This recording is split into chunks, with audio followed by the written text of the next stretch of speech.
Just I don't think it was a firing. It was just we both kind of talked about it, and there wasn't an incident. It was just I think we both needed a change. It's extremely weird, and I caught a lot of grief from my caddy friends about wearing long pants. At a house in Scottsdale, Arizona, someone opens a delivery containing 4 major championship flags, treasures that should have been framed the moment they arrived. They never were, because the man who sent them had already ruined them with his signature before the box was even sealed. This is the story of the most decorated partnership in modern golf, and the debt that ended it far more quietly than anyone expected. In June 2017, 2 press releases went out within moments of each other. Both used the word mutual. Both used the word grateful. For years, that carefully worded language was the only version the public ever received. But according to Alan Shipnuck, the journalist who spent years reporting on Phil Mickelson for his biography, the word mutual masked a very different reality. Shipnuck's reporting states plainly that Jim Mackay, the caddy known throughout golf simply as Bones, fired Mickelson, not the other way around. The book that revealed this account, titled Phil, the Rip-Roaring Biography of Golf's Most Colorful Superstar, pulled back the curtain on a relationship the public had only ever seen from the outside, one built on decades of trust that made the eventual revelations difficult for many fans to accept. To understand how the partnership reached that point, the story has to begin in 1992. At that time, Mackay was a 24-year-old caddy already carrying bags for major championship winners. Mickelson was 21, an amateur at Arizona State University who had already won a PGA Tour event before turning professional. Nobody involved expected the arrangement to last beyond a season or two. Instead, it lasted 25 years, spanning nearly the entirety of Mickelson's professional career and turning both men into fixtures of the sport, recognizable to golf fans around the world long before either name became associated with controversy. By the time the partnership ended, Mackay had caddied for 41% of Mickelson's 42 PGA Tour victories. He was present for every single major championship win Mickelson ever recorded, including the 2005 PGA Championship. He also worked 11 President's Cups alongside him. Taken together, those numbers made their pairing one of the most successful player-caddy relationships the sport has ever produced. A run of consistency that few pairings in professional golf history have come close to matching, and one that many inside the sport considered a model partnership for younger caddies entering the tour. For a long stretch of those 25 years, the relationship extended well beyond golf. When Mickelson's wife, Amy Mickelson, was diagnosed with breast cancer in 2009, those close to the family say the Mackays were among the first people to offer support in person. The two families vacationed together, traveled internationally together, and attended each other's weddings, including golf trips to Ireland and Scotland that had nothing to do with tee times. Mackay has said publicly that he never expected the job to produce friendships that deep. That closeness is part of what makes the financial dispute that followed so difficult to reconcile with the public image both families presented for years, an image built on genuine warmth that made the underlying financial grievance even harder for outsiders to believe once it eventually surfaced through Shipnuck's reporting.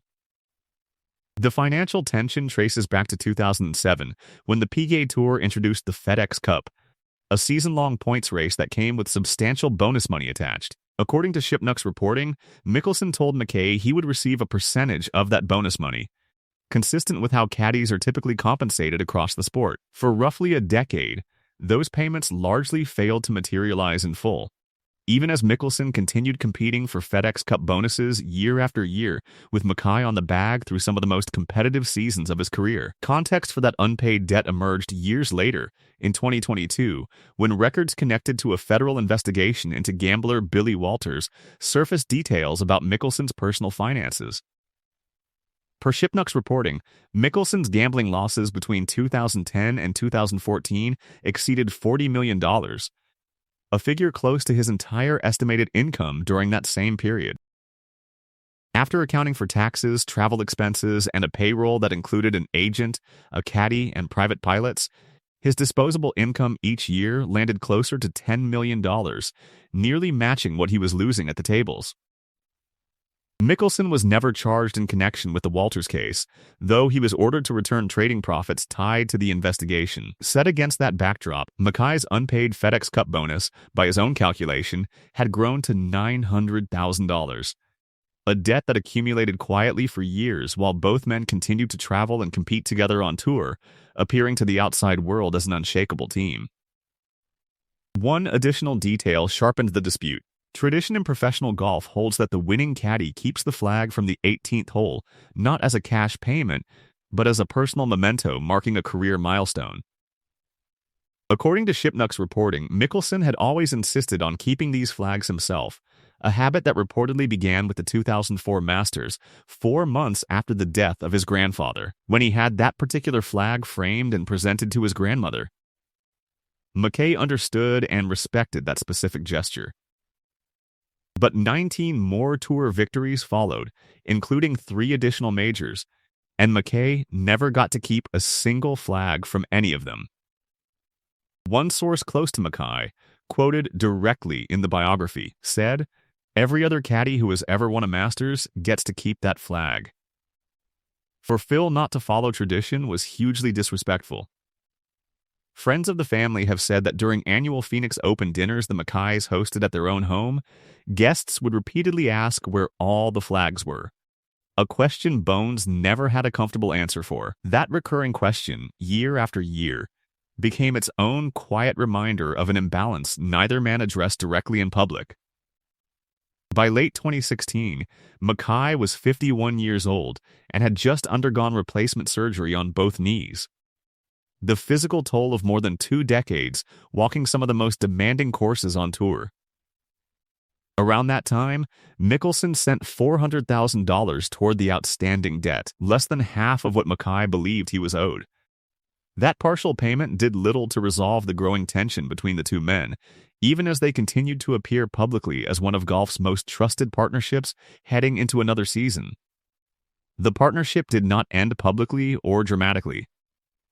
According to Shipnuck's reporting, it ended quietly, in person, at the Memorial Tournament in June 2017, 3 full weeks before the news reached the public. There was no press conference and no on-air confrontation. Mackay simply told Mickelson it was over, laid out the grievances he had been holding for years, and the two men agreed to keep the conversation private, at least for the time being, while they worked out the details of how the split would be announced. When the official statements finally went out, they were carefully worded. Mickelson's release read in part, "Our decision is not based on a single incident. We just feel it's the right time for a change."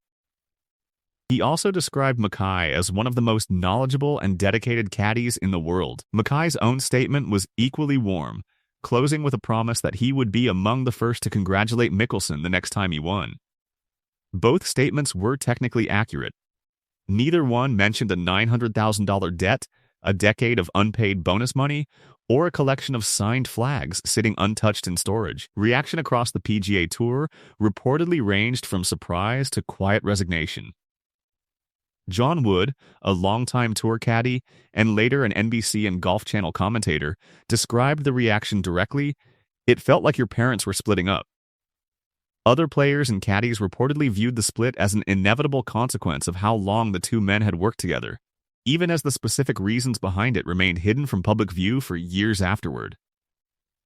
A week after that private conversation at the Memorial Tournament, a second payment arrived, another $400,000. Combined with the earlier payment, that brought the total to $800,000 of the $900,000 Mackay believed he was owed. According to reporting, the remaining $100,000 was never paid. There was no written contract between the two men, which meant Mackay had no formal legal path to recover the balance, leaving the final portion of the debt permanently unresolved between two men who had spent a quarter-century building one of golf's most trusted relationships. Along with that final payment came the flags themselves: the PGA Championship, the Open Championship, and the 2006 and 2010 Masters. All 4 were overnighted to Mackay's home in Scottsdale. Each one carried an oversized autograph from Mickelson. According to the biography, Mackay has never displayed a single one of those flags in his home, He is reportedly planning to sell them at some point and donate the proceeds to charity, treating what should have been the centerpiece of a career not as a trophy, but as an asset to eventually liquidate.